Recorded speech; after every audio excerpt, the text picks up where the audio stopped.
Hi viewers, welcome to our channel. ప్రస్తుతం మనతో పాటు టీడీపీ స్పోక్స్ పర్సన్ సూర్యదేవ లత గారు ఉన్నారు. వారితో ఒకసారి మాట్లాడదాం. మేడం నమస్కారం. మేడం నమస్తే. మేడం చంద్రబాబు నాయుడు గారు అయితే ఈ మంత్రులకు శాఖలు ఇవాళ కేటాయించేస్తారు మేడం. అయితే మేజర్గా కొన్ని రోజుల నుంచి కూడా హోమ్ ఎవరికి ఇస్తారు అని చెప్పేసి చాలా డిస్కషన్ జరిగాయి. పవన్ కళ్యాణ్ గారి పేరు వచ్చింది, చంద్రబాబు నాయుడు గారు తన దగ్గరే పెట్టుకుంటారు, లేదా లోకేష్ గారు తీసుకునే అవకాశం ఉంది అని కూడా చాలా వార్తలు వచ్చాయి. కానీ చివరికి చూస్తే అనితా వంగలపూడి గారికి ఇవ్వడం జరిగింది మేడం. మేజర్గా ఈ అనితా వంగలపూడి గారికి ఇవ్వడానికి గల కారణం ఏంటంటారు మేడం? అనిత గారికి ఇవ్వటంలో ఒక మహిళల్ని ఎప్పుడూ కూడా తెలుగుదేశం పార్టీ ఎంకరేజ్ చేస్తుంది. అది కూడా కాకుండా మనం గతంలో కూడా తీసుకుంటే ప్రతిభా భారతి గారిని స్పీకర్గా చేయటమే కానివ్వండి, దళితుడైన వాళ్ళని బాలయోగి గారిని పార్లమెంటరీలో స్పీకర్గా చేయటమే కానివ్వండి, ఇవన్నీ మనం చూసాం. ఎప్పుడూ కూడా దళితులకి కానివ్వండి, మహిళల్నే కానివ్వండి ప్రోత్సహిస్తుంది తెలుగుదేశం పార్టీ. సో ఆ కోవకే ఇప్పుడు మనం అనిత గారిని తీసుకున్న ఆవిడకి బాబు గారికి అత్యంత నమ్మకరాలన్నమాట. ఇంకా ఆవిడ బాబు గారు అంటే అంత అభిమానం కూడా ఆవిడకి. సో ఆవిడ్ని ఒక ఉపాధ్యాయురాలుగా ఉన్న ఆవిడ్ని ఈరోజు ఇక్కడ వరకు తీసుకొచ్చారనంటే అది బాబు గారు డైరెక్షన్లో ఆవిడ నడుచుకోవటమే కానివ్వండి, బాబు గారిని ఒక గురువుగా భావించి ఆయన దగ్గర నుంచి ఆవిడ ప్రతిదీ స్టెప్ బై స్టెప్ ఆయన్ని చూస్తూ ఎదగటమే కానివ్వండి, ఇవన్నీ కూడా ఆవిడకి కలిసి వచ్చాయి. సో పార్టీలో ఎన్ని రకాల ఒడిదుడుకులు వచ్చినప్పటికీ కూడా ఆవిడ పార్టీని అంటిపెట్టుకొని ఉండటం, పార్టీ కోసం పనిచేయటం జరిగింది. కాబట్టి ఈరోజు ఆ సక్సెస్లో ఆవిడకి అంటే ఆవిడది కూడా ఇంత దీనిలో ఒక మహిళా అధ్యక్షురాలుగా చేసింది తెలుగుదేశం పార్టీకి, ఆవిడ సక్సెస్ కూడా ఉంది కదా. సో ఆ ఇదిలోనే ఆవిడకి ఈరోజు హోమ్ మినిస్టర్ ఇవ్వటం కానివ్వండి, అందరూ కూడా హర్షిస్తున్నారు. సో దీనిలో ఎందుకంటే ఆ యువతకి ప్రోత్సహించడం కూడా ఒకటి అవుతుంది. యువతని ప్రోత్సహించడం ఒకటి, దానిలో మహిళని ప్రోత్సహించడం, దానిలో దళితుల్ని ప్రోత్సహించడం. సో అన్ని రకాలుగా కూడా తనకి అవకాశం రావడానికి కేపబుల్ పర్సన్. ఓకే. ఇక పవన్ కళ్యాణ్ గారు మేడం, అంటే సోషల్ మీడియాలో ఆయన గురించి అయితే ఒక చర్చ జరిగింది. ఆయనకి ఏమిస్తారు అని చెప్పేసి డిప్యూటీ సీఎంతో పాటు మరో 3 కూడా ఇవ్వడం మనం చూస్తున్నాం. ఒకటి పర్యావరణ ఆయన కోరుకున్నారు, ఆ తర్వాత rural development and environment, forest, science, technology పైన కూడా ఇచ్చారు మేడం. అది 4 శాఖలు పవన్ కళ్యాణ్కి ఇవ్వడం చూస్తున్నాం. దీని గురించి ఏం చెప్తారు మేడం? అంటే ఆయనకి సమాజం మీద ఉన్న ఒక అవగాహనే కానివ్వండి, బాబు గారు నమ్మారు, ఆయన సమాజానికి ఏదో చేయాలనే ఒక ఆలోచన ఉంది కాబట్టి ఆయన చేస్తాడనే ఒక నమ్మకంతో ఇవ్వటం జరిగింది.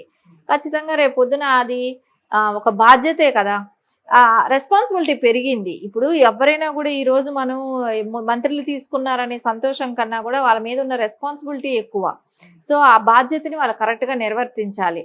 దానిలో రేపు పొద్దున ఏదైనా తేడా వస్తే ఇప్పుడు ఈ రోజాన్ గురించి అయితే ఎలా మాట్లాడుకొని కేసులు అని అన్నారో, రేపు పొద్దున ఎవరికైనా కూడా అట్లాంటి పరిస్థితే వస్తుంది. సో ఇవన్నీ రెస్పాన్సిబిలిటీ, ఆ రెస్పాన్సిబిలిటీ వాళ్ళు రీచ్ అవుతారనే ఉద్దేశంతోనే బాబు గారు కూడా వాళ్ళకి అన్ని రకాల పోస్టులకి ఆయన కూడా ఒప్పుకోవటం, ఇవ్వటం, ఇవన్నీ కూడా జరుగుతున్నాయి కదా. సో అది ఆయన రీచ్ అవ్వాల్సిన అవసరం ఉంది. పవన్ కళ్యాణ్ గారు కూడా, ఎందుకంటే ఆయనకి సమాజం మీద ఒక బాధ్యత కలిగిన వ్యక్తి కాబట్టి ఆయన ఖచ్చితంగా అవన్నీ ఫిల్ఫిల్ చేస్తారని అనిపిస్తుంది. ఓకే మేడం, ఇక ఇటు ఐటీ లోకేష్ గారికి ఇచ్చారు. సో ఐటీ ఆయన కొత్త ఏం కాదు, అంతకుముందు ఎమ్మెల్సీగా గెలిచి కూడా ఐటీ మంత్రిగానే చేశారు. మరి ఇప్పుడు ఐటీ మినిస్టర్గా లోకేష్ గారు ఏ విధంగా, అంటే ఆల్రెడీ చేశారు కాబట్టి ఈసారి కొత్తగా ఏమన్నా చేసే అవకాశం ఏమైనా ఉందంటారు మేడం? లోకేష్ గారికి గతంలో అనుభవం ఉంది.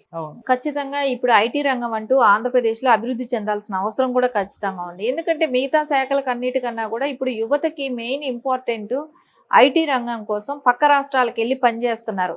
అందరూ ఇంజనీరింగ్స్ కంప్లీట్ చేస్తున్నారు, కానీ అక్కడ ఉద్యోగ అవకాశాలే లేవు ఏపీలో. సో వాళ్ళందరికీ కూడా ఉద్యోగాలు, ఐటీ కంపెనీస్ రావాలి అని అంటే ఖచ్చితంగా దానికి తగ్గ మినిస్టర్కి కూడా కేపబిలిటీ ఉన్న మినిస్టర్ ఉంటే రేపు పొద్దున అవన్నీ వచ్చే అవకాశాలు ఉన్నాయి కదా. లోకేష్ గారికి గతంలో అనుభవం ఉంది కాబట్టి సో ఆయనకి ఉన్న అనుభవ రీత్యా ఆయన సక్సెస్ఫుల్గా చేయగలుగుతారు కూడా ఇది. అందుకని బాబు గారు కరెక్ట్గా ఆలోచించారు. లోకేష్ గారు అయితేనే దీనికి యాప్ట్, కరెక్ట్. ఇది యువతలో కూడా ఒక ఎంకరేజ్మెంటు, ఉత్సాహం కూడా ఉంటుంది. సో రేపు పొద్దున 4 దేశాలు తిరిగి 4 కంపెనీలు తీసుకొస్తారు. లోకేష్ గారికి గత అనుభవం కూడా ఉంది కాబట్టి సేమ్ పోర్ట్ఫోలియో ఇస్తే సో ఆయన సక్సెస్ఫుల్గా దాన్ని రీచ్ అవ్వగలుగుతారు కూడా. కాబట్టి ఆయనకి అది కరెక్ట్ యాప్ట్గానే ఇచ్చినట్టే కనపడుతుంది. సో ఇంకోటి, ఆయనకి గతంలో ఆయన తీసుకున్న ఏ పోర్ట్ఫోలియో కూడా సక్సెస్ఫుల్గా కంప్లీట్ చేశారు. సో ఆయనకి అలాంటి పేరు కూడా వచ్చింది కదా. సో ఇప్పుడు కూడా అలాంటిదే లోకేష్ గారు తీసుకున్న ఏ పోర్ట్ఫోలియో అయినా కూడా సక్సెస్ఫుల్గా కంప్లీట్ చేస్తారు. రేపు పొద్దున చాలా కంపెనీస్ కూడా ఆంధ్రప్రదేశ్కి వస్తాయి. యువతకు అందరికీ కూడా ఉద్యోగ అవకాశాలు వస్తాయి. పక్క రాష్ట్రాలకు వెళ్ళి పని చేసుకునే అవసరం లేకుండా ఏపీలోనే వాళ్ళకి మంచి ఉద్యోగాలు వచ్చే అవకాశం ఉంటుంది కదా. కానీ మనం చాలా మంది అంటే లోకేష్ గారు ఈసారి ఫైల్లో ఉన్నారు, ఎర్ర బుక్ పట్టుకొని కూడా తిరుగుతున్నారు, ఆయనకు హోమ్ ఇచ్చే ఛాన్స్ ఉందని కూడా మాట్లాడుకున్నారు మేడం. అది హోమ్ ఆయనకు సూట్ అవుతుంది అంటారా మేడం? హోమ్ సూట్ అవుతుంది, ఏదైనా చేయగలరు లోకేష్ గారు. చేయింది ఏమీ ఉండదు కానీ అన్నీ చేయగలరు. కాకపోతే ఒక్కొక్కళ్ళకి ఏదైతే బాబు గారు డెసిషన్ తీసుకొని ఇస్తారో అందరూ దానికి కట్టుబడి పనిచేస్తారు.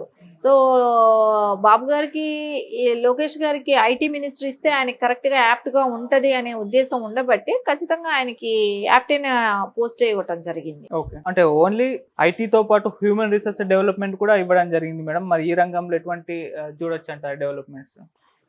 అంటే గతంలో కూడా ఆయన పంచాయతీ రాజ్ చేశారు అనుకుంటా, గ్రామీణాభివృద్ధి ఏదో చేశారు లాస్ట్ టైం అనుకుంటా. సో అప్పుడు కూడా ఆయన దానిలో కూడా సక్సెస్ఫుల్గా చేయగలిగారు. ఇప్పుడు కూడా అదే జరుగుతుంది. సో ఆయనకి అంటే అధికారం ఉండటమే కాదు, గతంలో ఆయనకి చిన్నప్పటి నుంచి వాళ్ళ ఫాదర్నే కానివ్వండి, వాళ్ళ పరిపాలన విధానమే కానివ్వండి, అదంతా ఒక అవగాహన ఉంది. సో పోయినసారి ఎమ్మెల్సీగా ఉన్న టైం ఆయన ఎలాగో చేశారు కాబట్టి మినిస్టర్గా ఆ అనుభవంతో పాటు ఇప్పుడు ఏమీ ఆయనకి ఇచ్చిన పోర్ట్ఫోలియోల గురించి భయపడాల్సింది పని లేదు.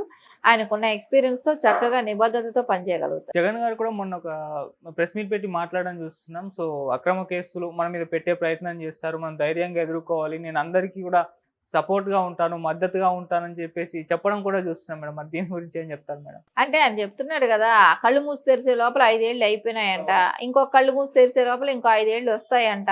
ఆయన కళ్ళు మూసే పరిపాలించాడు అనేది ఆయన అంతటా ఆయనే చెప్తున్నాడు. ఇక్కడ ఇంకెవరూ చెప్పాల్సిన వల్ల అపోజిషన్ కూడా చెప్పాల్సిన బాధ్యత కూడా లేదు. ఆయన కళ్ళు మూసుకొనే పరిపాలించాడు. సో అందుకే అప్పులు తెచ్చుకోవటం, కొంచెం పంచడం, మొత్తం ఈయన వెనకేసుకోవటమే జరిగింది ఇప్పటి వరకు. ఆయన తెచ్చిన అప్పులో 10% కూడా పంచలేదు. సో 90% ఆయన వెనకేసుకున్నాడు. సో ఇవన్నీ చూస్తా అంటే ఖచ్చితంగా జగన్మోహన్ రెడ్డి ఆయన ఏదైతే ఇన్ని చేశాడో అది ఆయన నోటి గుండానే వచ్చింది. ఆయనే చెప్తున్నాడు ఆ మాట. ప్రజలందరికీ కూడా అర్థమైపోయింది కదా, 5 ఏళ్ళు నిద్రపోయాము అని. 5 ఏళ్లలో మన కళ్ళు మూసి తెరిచే లోపల వచ్చేసింది, ఇంకో 5 ఏళ్ళు కూడా అట్టాగే అయిపోతుంది అని ఆయన వాళ్ళకి ధైర్యం చెప్పటం అనేది చూసాము. అంటే అందరూ కూడా బ్లేమ్ చేసేది అక్కడ జగన్మోహన్ రెడ్డి. ఆ పార్టీలో వ్యక్తులు, కార్యకర్తల దగ్గర నుంచి నాయకుల వరకు, ఎంపీలైన వాళ్ళైనా ఎవరైనా సరే బ్లేమ్ చేసే వ్యక్తి, ఏకైక వ్యక్తి జగన్మోహన్ రెడ్డి. జగన్మోహన్ రెడ్డి మూలనే ఈరోజు పార్టీ ఇంత అధ్వాన స్థితికి వెళ్ళిపోయింది అనేది అందరికీ బాధ ఉంది. ఆయన రివర్స్లో ఇలాంటి ఓదార్పు యాత్రలు చేస్తున్నాడు. ఎమ్మెల్సీలను కూర్చోపెట్టుకుని వాళ్ళని ఓదార్చడం జరుగుతుంది. ఏం ఓదార్చినా కూడా వాళ్ళకందరికీ తెలుసు వాళ్ళు ఎంతవరకు అక్కడ ఉంటారా, రేపొద్దున వాళ్ళ పార్టీలు జంప్ అయిపోతారు కదా. ఇంకా అక్కడ ఉన్నారంటే వాళ్ళకి మనుగడ కష్టం. ఎందుకంటే ఈ పార్టీ ఎదిగే పరిస్థితి కనపడలేదు. ఆయన కేసుల్లో ఇరుక్కుపోతాడు, ఖచ్చితంగా జైలుకి వెళ్తాడు. జైలుకి వెళ్ళిన తర్వాత పార్టీ నడిపించేది ఎవరు? సో సజ్జల ఎటెళ్ళాడో కనపడడం లేదు. ఆయన మీద ఏమైనా పేపర్ యాడ్ ఇవ్వాలేమో కానీ ఆయన ఇంకా కనపడే పరిస్థితిలో ఒక లేడు. ఇన్ని రోజు వచ్చి ప్రెస్ మీట్ పెట్టి మాట్లాడే వ్యక్తి ఈరోజు కనపడటం లేదని అంటే సో ఆయన ఎటో వెళ్ళిపోయాడు. సో ఇప్పుడు ఎవరు వీళ్ళకి సమాధానం కూడా, రేపు జైలుకి వెళ్ళిన తర్వాత ఎవరు హ్యాండిల్ చేస్తారు? సో ఆల్రెడీ షర్మిల గారు వాళ్ళందరూ వేరే పార్టీల్లో ఉండటమే కానివ్వండి, ఇక్కడ పట్టించుకునే వాడు కూడా ఉండడు. ప్రజలు కూడా ఆల్రెడీ చిత్కరించుకున్నట్టే కదా. ఇన్ని సీట్లు అపోజిషన్ కూడా లేకుండా మీకు మ్యాండేట్ ఇచ్చారంటే ప్రజలు చిత్కరించుకున్నట్టే. కాబట్టి ఖచ్చితంగా ఇది ఏంటంటే ఆయనకి రాబోయే రోజులకి జగన్మోహన్ రెడ్డి ఇలాంటివి ఎన్ని చేసినా కూడా ప్రజలు నమ్మే పరిస్థితిలో లేరు. అంటే క్లియర్గా ఇప్పుడు మనకు ఆయన పెట్టిన మీటింగ్ మూలానే కూడా అర్థమైంది. ఇంకొకటి ఏమంటున్నాడంటే, నారా చంద్రబాబు నాయుడు గారు ఇప్పుడు ఎందుకు ప్రత్యేక హోదా గురించి మాట్లాడటం లేదు అని అన్నారు. ఈయన ఏం చేశాడు ఇన్ని రోజులు ఈయన ఎందుకు అడగలేదు? అదే పార్టీకి అన్ని చోట్ల వాళ్ళు ఏ బిల్లు పాస్ చేస్తే ఆ బిల్లుకి అంతా మద్దతు పలికాడు కదా. సో అలాంటప్పుడు ఎందుకు అడగలేదు ఆయన? అంటే ఇన్ని రోజులు ఆయనకు అవకాశం వచ్చినా కూడా ఎక్కడ సద్వినియోగం చేసుకోవాలా. కానీ ఇప్పుడు అపోజిషన్ వచ్చిన తర్వాత, అంటే అపోజిషన్ క్యాండిడేట్ కూడా కాదు, ఆయన ఒక ఎమ్మెల్యే అంతవరకే. అంటే మాజీ సీఎం ఆయన కానివ్వండి, ఒక ఎమ్మెల్యే క్యాండిడేట్ అయిన వ్యక్తే కానివ్వండి, ఈరోజు ఇలాంటివి మాట్లాడితే ప్రజలు అసహించుకోరని అనుకుంటున్నాడా?